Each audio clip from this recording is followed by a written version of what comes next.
first time na inamin ni Donnie Pangilinan na live na meron pala siyang allergic sa mga flowers. Pero every event or may special occasion, talagang binibigyan ni Donnie ng flowers si Belle. Talagang kahit allergic siya, talagang bibigyan at bibigyan niya ang kanyang mahal. Namangha ang mga netizen sa bagong post ni Belle Mariano na with bangs.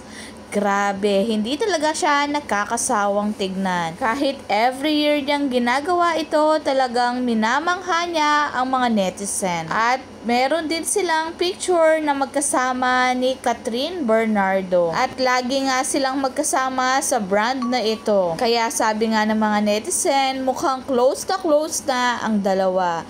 At nagkaroon nga ng event kahapon si Belle Mariano. Talagang araw-araw ay hindi nawawala ng gagawin si Belle.